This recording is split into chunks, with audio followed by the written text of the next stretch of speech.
ان صحابہ اور تابعین کا بیان جو ہاتھ چھوڑ کر نماز پڑھتے تھے، اور ان کا بیان جو اس میں رکوع کے پہلے اور بعد کا ذکر ہی نہیں انہوں نے کیا، وہ تو قیام کی بات کر رہے ہیں. اچھا لیکن انسان تو پھر غلطی کھا جاتا ہے نا. اب شیخ زبیر صاحب کو جب الیاس گھومن کا سامنا ہوا تو انہوں نے دوسرے رسالے میں اور بات کر دی. الیاس گھومن صاحب نے یہ پلی لی کہ جی جو چیپٹر پہلے باندھے جاتے ہیں نا وہ حدیثیں منسوخ ہوتی ہیں اور بعد والی جو ہے اس کی ناسخ ہوتی ہیں. ٹھیک ہے، تو شیخ زبیر صاحب نے 5 مثالیں دی حدیث کی کتابوں سے کہ جس میں ناسخ و منسوخ والا چکر نہیں، لیکن محدثین کے باب اس ترتیب سے ہیں. اس میں ایک مثال انہوں نے یہ دی، انہوں نے کہا الیاس گھومن صاحب اگر یہ بات ہے نا تو امام ابن ابی شیبہ نے پہلا باب باندھا ہے ہاتھ باندھ کے نماز پڑھنے کا بیان، اور دوسرا باب باندھا ہے ہاتھ چھوڑ کر نماز پڑھنے کا بیان. لہٰذا اس کے تحت تو ہاتھ باندھنا منسوخ ہے. ادھر اس کو پھکی دینی تھی تو انہوں نے مان لیا کہ رکوع کے بعد والا نہیں قیام والا ہے، اور ادھر یہ کر گئے. اللہ تعالیٰ ان کی غلطی معاف کرے، اور میں سمجھتا ہوں ان کی حق گوئی جو ہے ان کی غلطیوں پر بھاری تھی. لیکن یہ میں ان لوگوں کے لیے پھکی دے رہا ہوں جو مجھے کہتے ہیں میں شیخ زبیر صاحب کا اندھا مقلد، نعوذ باللہ، میں کسی کا مقلد نہیں ہوں. میں نے ان کی غلطیاں اور بھی پکڑی ہیں، یہ بھی پکڑی ہیں. اور میں نے جب شیخ زبیر صاحب کے وہ جو معتقد آئے ہوئے تھے 5-6 لوگ، ان کو جب بتائی وہ ہنسنے لگ پڑے، کہتے ہیں بات تو آپ کی ٹھیک ہے کہ یہ ایسے ہی ہے.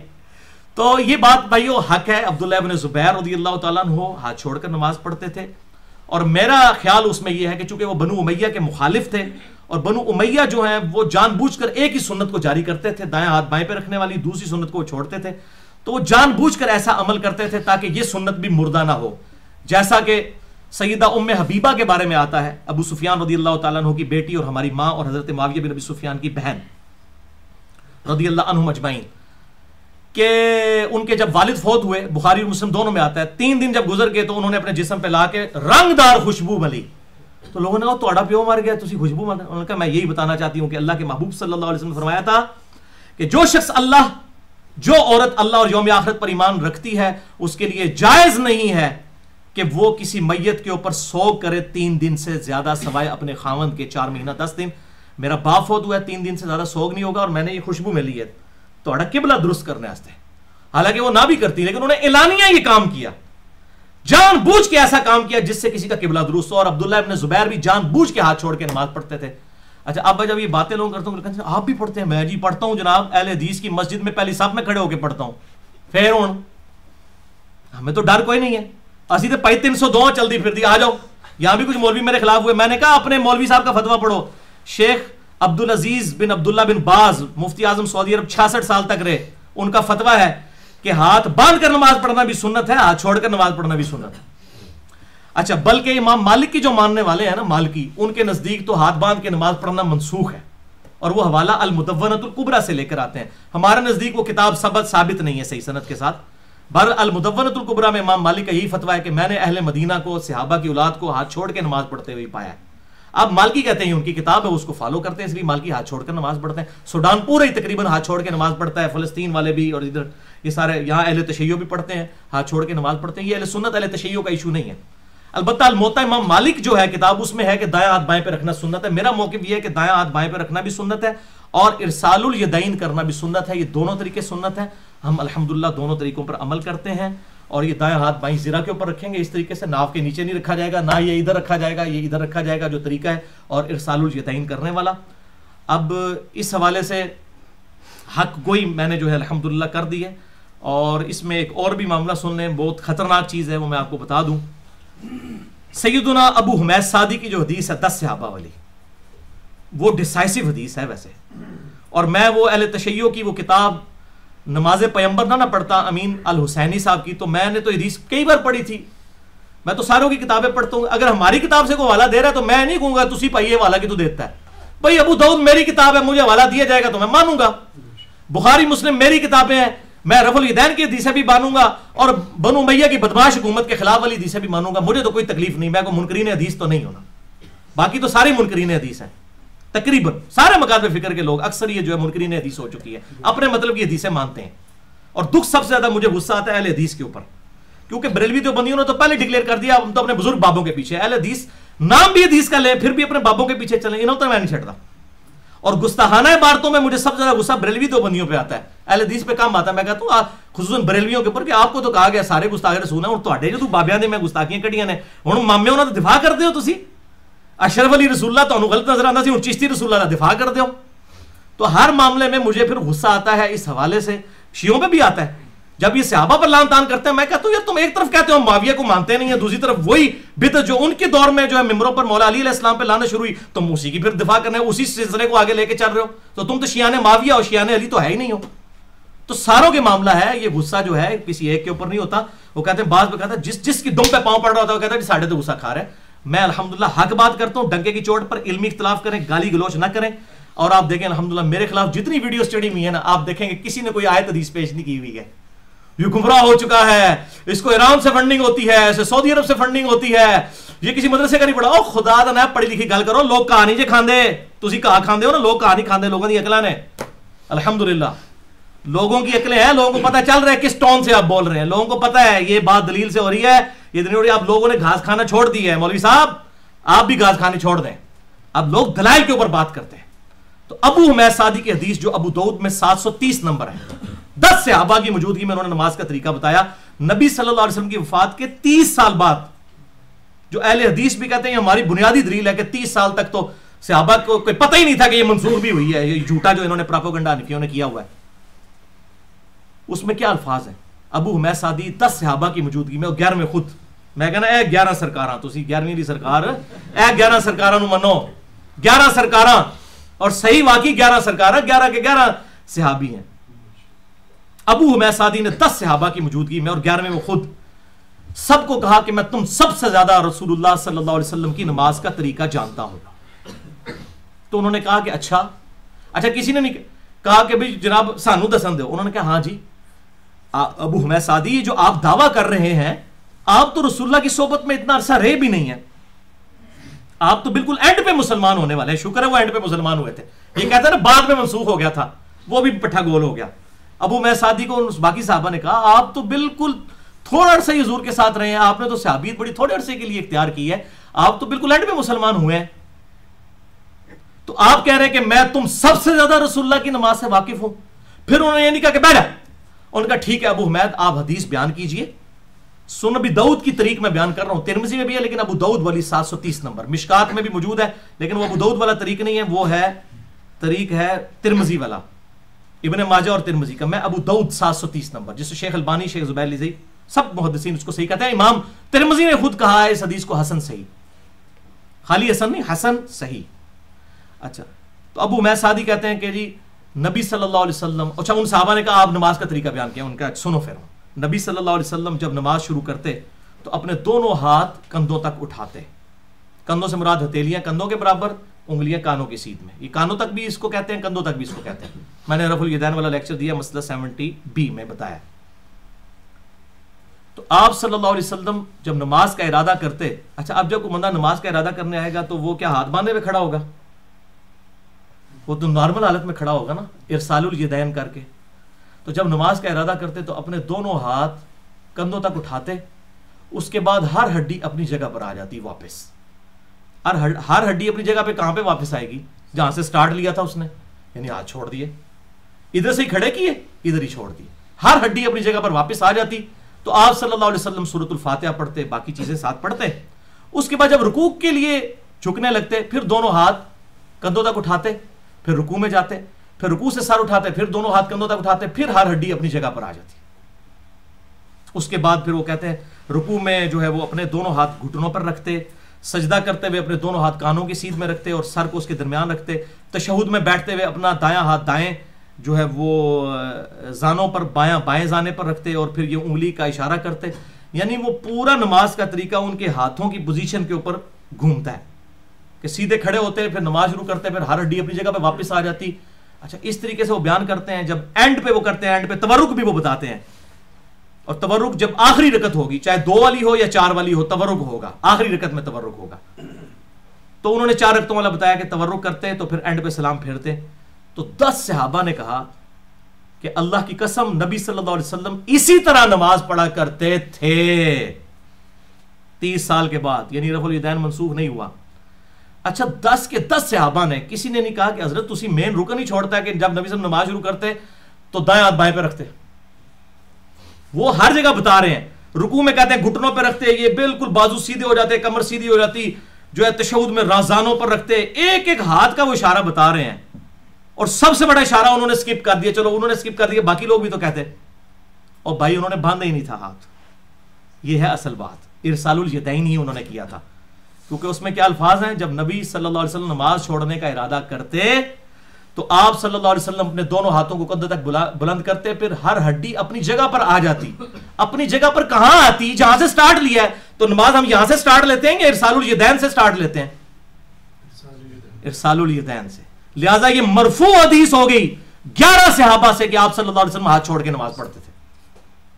چیلنج کریں اس حدیث کو, سنن ابی داؤد کی 730 نمبر. عبداللہ ابن زبیر کے اوپر فتوے لگانے والے ابو حمید سعدی کی حدیث جو لیے پھرتے تھے نا رفع الیدین کے اوپر, سب سے سٹرانگ حدیث وہ یہ ہے. پھر بخاری اور مسلم کی متفق علیہ حدیث ہے.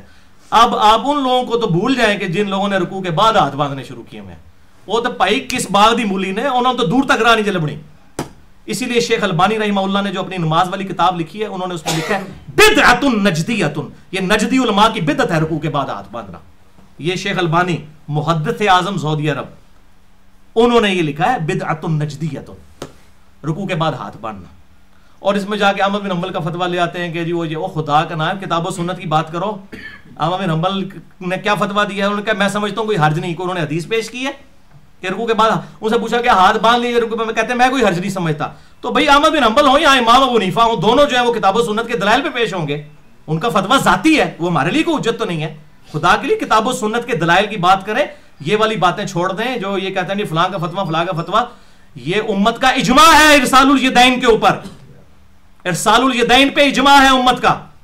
حنفی, شافعی, مالکی, حنبلی, اہل تشیع, اہل سنت, سب کے سب رفع جو ہے وہ ارسال الیدین کرتے ہیں رکوع کے بعد. رکوع کے بعد والے ارسال الیدین کے اوپر اجماع ہے.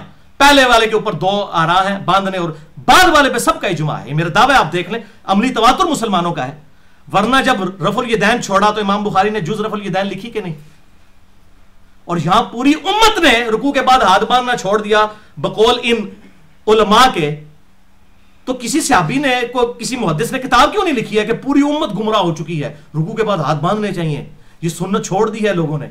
کسی نے ہاں جب چھوڑی تو کتاب بھی آ گئی ہے. شیخ البانی نے کتاب لکھ دی ہے کہ یہ بدعت کی ہے انہوں نے. جدو کام پایا نے ادو دیکھ لو کتاب بھی آ گئی ہے. جس طرح امام بخاری نے جز رفع الیدین لکھی تھی, جب رفع الیدین کے لوگ دشمن پیدا ہوئے, اب رکوع کے بعد ہاتھ بندھوانے شروع کیے, تو شیخ البانی نے کتاب لکھ دی ہے الحمدللہ. اور بخاری اور مسلم کی متفق علیہ حدیث ہے, وہ جو صحابی تیزی سے جنہوں نے نماز پڑھی تھی, اس میں کیا الفاظ ہیں؟ آپ صلی اللہ علیہ وسلم نے فرمایا جو نماز آپ نے فرمایا سکون کے ساتھ وضو کرو, پھر قیام کرو, اور قیام کے بعد بالکل سیدھے کھڑے ہو جاؤ. بالکل سیدھے کھڑے ہو. یہ بالکل سیدھا کھڑا ہونا یہ ہوتا ہے؟ نہیں. پھر ابو حمید سعدی کی حدیث جو بخاری میں آتی ہے نا 10 صحابہ والی, اس کی ایک مختصر طریق بھی بخاری میں موجود ہے, جو وہ لوگ لیتے ہیں جو رفع الیدین کے منکر ہیں. وہ کہتے ہیں دیکھیں جی اس میں تو صرف پہلے رفع الیدین کا ذکر ہے, ابو حمید سعدی نے باقی رفع الیدین کا ذکر ہی نہیں کیا, لہذا ابو داؤد ترمذی کو فارغ کرتے ہیں. اور بھائی وہ امام بخاری نے اس پہ باب باندھا ہے تورک کا بیان, چوتھی رکعت میں کیسے بیٹھنا ہے. وہ انہوں نے صرف وہ طریق لیا ہے جس میں تورک کو بیان کیا جا رہا ہے. اس میں تو تورک بھی آتا ہے, اس میں الفاظ ابو حمید سعدی کے وہی ہیں کہ نبی صلی اللہ علیہ وسلم جب نماز کے لیے کھڑے ہوتے تو آپ صلی اللہ علیہ وسلم دونوں ہاتھ کندھوں تک اٹھاتے, اور پھر آپ صلی اللہ علیہ وسلم بالکل جو سیدھے کھڑے ہو جاتے, پھر رکوع کے بعد بھی سیدھے کھڑے ہو جاتے. اس میں بھی سیدھا سیدھا یہی اشارہ ہے کہ ارسال الیدین کرتے تھے. لہذا ارسال الیدین بھی سنت ہے, وضع الیدین بھی سنت ہے, جس کو ہم اردو میں وضع الیدین کہیں گے, ہاتھوں کو باندھنا بھی. یہ دونوں طریقے سنت ہیں, اور تابعین کئی ہیں جو کہ کرتے ہیں. مصنف ابن ابی شیبہ جو ہے الحمدللہ اب ترجمہ اس کا آ چکا ہے, اس میں آپ یہ پڑھ سکتے ہیں. لہذا یہ معاملہ بھی میں نے بالکل کلیئر کر دیا, اور یہ جو رکوع کے بعد ہاتھ باندھنے والا مسئلہ ہے وہ بھی میں نے بالکل کلیئر کر دیا. بھائی تسی بات دی گل کر رہے ہو, پہلے والے نو پہلے سنبھالو, پہلا بھی بچتا ہے کہ نہیں. اگر آپ کہیں گے نا پہلے والا تو پھر وہ منسوخ سمجھا جائے گا. میرے والا موقف ٹھیک ہے کہ دونوں طریقے سنت ہے, اور اس سنت کو ادا کریں. میں روزانہ الحمدللہ یہ سنت ادا کرتا ہوں. کئی بار نفلی نمازوں میں ارسال الیدین کرتا ہوں. اور یہاں پر یہ بھی پھکی لے لیں, 2 سجدوں کے درمیان رفع الیدین بھی ثابت ہے. جز رفع الیدین میں امام بخاری نے لکھا ہے, 105 نمبر روایت ہے کہ انس ابن مالک جو 10 سال آپ صلی اللہ علیہ وسلم کو وضو کرواتے رہے, وہ 2 سجدوں کے درمیان بھی رفع الیدین کرتے تھے. لہٰذا میرا یہ موقف ہے کہ شیعہ اور سنی کی نماز کا طریقہ ایک ہے سوائے حنفیوں کے, باقی سب کی نماز کا طریقہ ایک ہے. ارسال الیدین وضع الیدین والا ایشو ختم ہو گیا. اب آ جائیں شیعہ سنی. شیعہ بھی نماز شروع کرتے وقت ہاتھ اٹھاتے ہیں یوں, انگلیاں کانوں تک اور یہ کندھوں تک, اس کے بعد وہ ارسال الیدین کرتے ہیں. ہمارے ہاں بھی ہے. رکوع میں جاتے وقت شیعہ بھی رفع الیدین کرتے ہیں, رکوع سے اٹھتے وقت بھی کرتے ہیں, 2 سجدوں کے درمیان بھی کرتے ہیں. اہل تشیع بھی پہلے ہاتھ لگاتے ہیں بعد میں گھٹنے. اہل سنت بھی, اہل سنت سے مراد جو واقعی ٹرو سنی ہے, ٹونیوں کی بات نہیں کر رہا میں, ان کی بات کر رہا ہوں اہل الحدیث کی. جو ٹرو سنی ہے وہ پہلے ہاتھ لگاتے ہیں، اس کے بعد گھٹنے لگاتے ہیں، اس طریقے سے تورک چوتھی رکعت میں وہ بھی کرتے ہیں، اہل تشیع بھی پہلی اور تیسری رکعت میں بیٹھ کے اٹھتے ہیں، اور دوسرے جو ہیں حنفی وہ ڈائریکٹ اٹھتے ہیں. اور بخاری میں موجود ہے 6251 نمبر جو میں نے علماء عرب کے خلاف پیش کی کہ علماء عرب نے یہ جلسہ استراحت چھوڑ دیا ہے، جبکہ صحیح بخاری میں حکم ہے کہ جب تو دوسرا سجدہ کرے پھر بیٹھ جائے اور پھر بیٹھ کے دوسری رکعت کے لیے کھڑا ہو. اچھا اس میں کہتے ہیں جی ترمذی میں ایک روایت ہے کہ آپ صلی اللہ علیہ وسلم جو ہیں وہ پنجوں کے بال اٹھتے تھے. خدا کے لیے آپ ترمذی کھول کے پڑھیں، امام ترمذی نے ساتھ ہی لکھا یہ روایت ہی جعلی ہے. وہ مفتی اکمل صاحب بھی بیان کر رہے ہوتے ہیں، دیوبندی بھی بیان کر رہے ہوتے ہیں، آگے نہیں بتاتے کہ امام ترمذی لکھا ہے روایت ہی جعلی ہے کہ یہ جو پنجوں کے بال اٹھنے والی. اور صحیح بخاری میں واضح موجود ہے آپ صلی اللہ علیہ وسلم خود بھی عمل ہے اس وقت تک نہیں بیٹھتے جب تک جو ہے وہ بیٹھ نہ جائیں، اٹھتے نہیں تھے. کہتے ہیں جی بوڑھے ہو چکے تھے، نعوذ باللہ یہ جھوٹ بولا، میں نے وہ مسئلہ نمبر 122 میں ان کا منہ توڑا ہے. اور دوسری طرف آپ نے تعلیم فرمایا ہے ایک صحابی کو کہ دوسرا سجدہ بھی کر، بیٹھ اور پھر اٹھ. پھر کچھ لوگوں نے اردو میں ترجمہ کیا تو وہ ترجمہ ہی دوسرا جلسہ استراحت اسکپ کر دیا. پھر لوگ مجھے ای میل کر رہے ہوتے ہیں بھائی عربی پڑھو آپ کو پتہ چل جائے گا کہ دو جلسہ استراحت اس حوالے سے موجود ہے. علماء عرب کا یہ مسئلہ ہے. یہ تین مسئلے ان کے غلط ہیں. وہ رکوع میں جاتے وقت، سجدے میں جاتے وقت پہلے گھٹنے لگاتے ہیں، وہ روایت ضعیف ہے. اس میں شریک القاضی جو ہے مدلس سے ان سے روایت کر رہے ہیں، پہلے ہاتھ لگانے چاہیے. دوسری ان کی غلطی رکوع کے بعد ہاتھ باندھنے والی ہے. اور تیسرا وہ لوگ جو ہیں وہ اس معاملے کے اندر جو اٹھتے ہوئے بھی یہ غلطی کرتے ہیں اور جلسہ استراحت کو چھوڑ بیٹھے ہوئے. تو الحمدللہ باقی جو ان کی صحیح بات ہے وہ ٹھیک ہے. اور حنفی ان کے حوالے دے رہے ہوتے ہیں تو بھائی پھر عرب کے اندر تو اقامت بھی اکیلی ہوتی ہے، تو آپ اکیلی اقامت شروع کروائیں نا، وہ نہیں کروائیں گے. تو بھائی آپ عرب عجم کو چھوڑیں، یہ بکش مسلمان بنے، کتاب و سنت کے دلائل کو پڑھیں، باقی لوگوں کے معاملات جو ہے لوگوں تک رہنے دیں. تو یہ معاملہ بھی ارسال الیدین وضع الیدین کا کلیئر ہوا. کوئی تسلی ہوگی جائے اور کوئی شے آ جائے. یہ بیچاروں نے نماز پڑھنی شروع کر دی. سلیم الفطرت لوگ ہیں جناب. اب ظاہر ہے ام حبیبہ نے جس طرح تیسرے دن خوشبو لگائی تھی، انہوں نے بھی کہا جی مجھے پتا چلا تو میں تو پڑھوں گا، آ جاؤ بچہ میدان. تو یہ مسئلہ ہے. تو یہ میں نے الحمدللہ ریکارڈنگ کروا دی. اب کسی کی جرت ہے نا، یہ کہتا ہے نا موقوفاً ہے، میں مرفوعاً بھی ثابت کر دیا. ابو حمید سعدی سنن ابی داؤد 730 نمبر. ٹھیک ہے جی، بالکل کلیئر کٹ ہے، بالکل واضح ہے. ابن زبیر کے اوپر کوئی اعتراض کرتا ہے، ابن زبیر خود راوی ہیں اس حدیث کے کہ دائیں ہاتھ بائیں پہ باندھنا سنت ہے. اس کے دو ہی رزلٹ نکلیں گے، یا تو یہ منسوخ ہو چکی ہے باندھنے والی، یا میرے والا رزلٹ ہے کہ دونوں طریقے سنت ہے. وہ بنو امیہ کے مخالف تھے، تو بنو امیہ نے صرف ایک سنت کو جاری رکھا. اور یہ لہٰذا اہل تشیع کا یہ پلی لینا کہ اہل بیت رسول جو ہیں وہ ہاتھ چھوڑ کے نماز پڑھتے تھے، یہ کسی حد تک بات درست لگتی ہے کہ وہ جو ہاشمی لوگ جو ہوں گے اور اس طریقے سے جو زبیری لوگ ہوں گے وہ واقعی ہاتھ چھوڑ کے نماز پڑھتے ہوں گے تاکہ یہ سنت بھی زندہ رہے. بنو امیہ ایک سنت کو لے کے چلی تھی، دوسرے کو ہم دونوں کو ہی سنت مانتے ہیں الحمدللہ، اور کسی کو منسوخ نہیں مانتے. حق بات کریں گے جو ہے الحمدللہ. چھٹا سوال، اس کے بعد انشاءاللہ قہوہ جو ہے وہ سرب ہوگا اور پھر باقی سوال ہوں گے بعد میں. باقی آپ کو پھر عام اجازت ہے، آپ نے جس نے جانا ہے جس نے بیٹھنا ہے وہ بیٹھے. ہم تو انشاءاللہ تعالی بیٹھے ہوئے ادھر.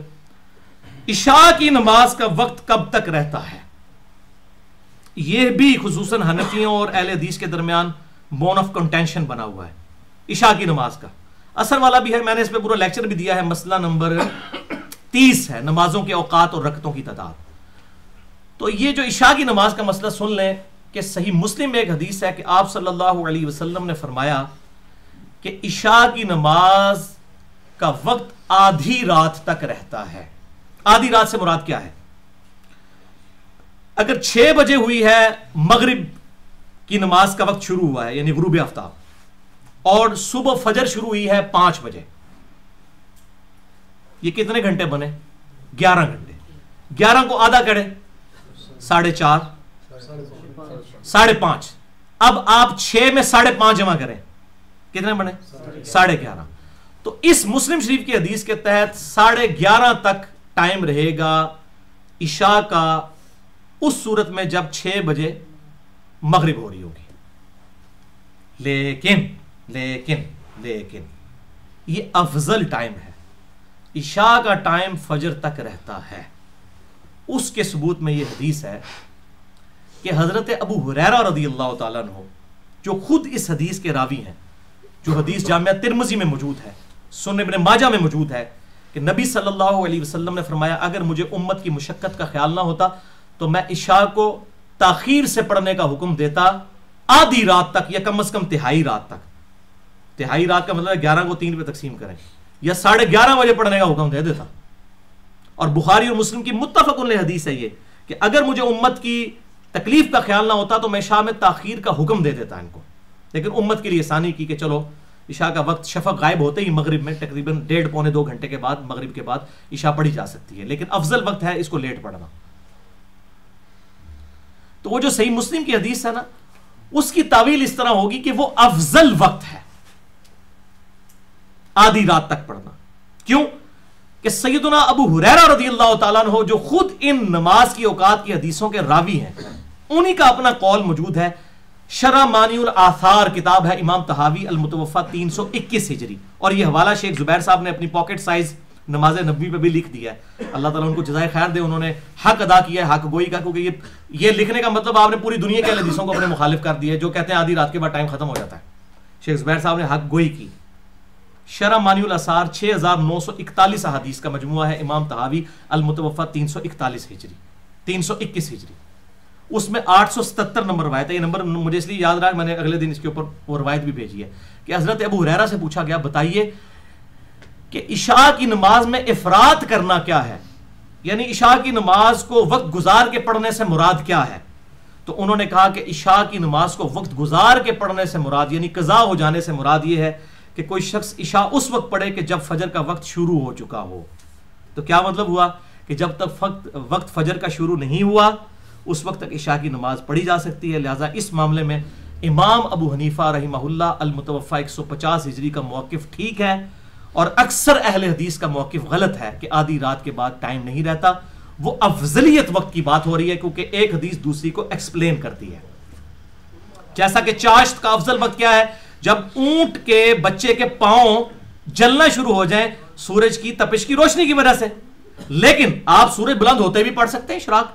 اس طریقے سے تہجد آپ عشاء کے فوراً ساتھ بھی پڑھ سکتے ہیں، سونا بھی شرط نہیں ہے. لیکن افضل وقت کیا ہے، آخری پہر میں اٹھ کے پڑھنا. اسی طریقے سے افضل وقت یہ ہے کہ آدھی رات سے زیادہ ڈیلے نہ کیا جائے، لیکن اگر کوئی فجر کا وقت داخل ہونے سے پہلے عشاء پڑھ لیتا ہے تو اس کی عشاء کی نماز بالکل درست ہوگی. لہٰذا یہ عشاء کی نماز والا معاملہ بھی میں نے الحمدللہ اس حوالے سے کلیئر کر دیا ہے. یہ ہمارے سوالات جو ہیں وہ الحمدللہ 6 ریکارڈنگ میں آ گئے ہیں. اللہ تعالیٰ سے دعا ہے جو حق بات میں نے کہی اللہ تعالیٰ ہمارے دلوں میں راسخ فرمائے. اگر جذبات میں میرے منہ سے کوئی غلط بات نکل گئی اللہ تعالیٰ ہمارے دلوں سے محو کر دے. ہمیں کتاب و سنت کی تعلیمات پر عمل کر کے دوسرے بھائیوں تک پہنچانے کی توفیق عطا فرمائے. سبحانک اللہم و بحمدک اشہد ان لا الہ الا انت استغفرک و اتوب الیک وما علینا الا البلاغ المبین.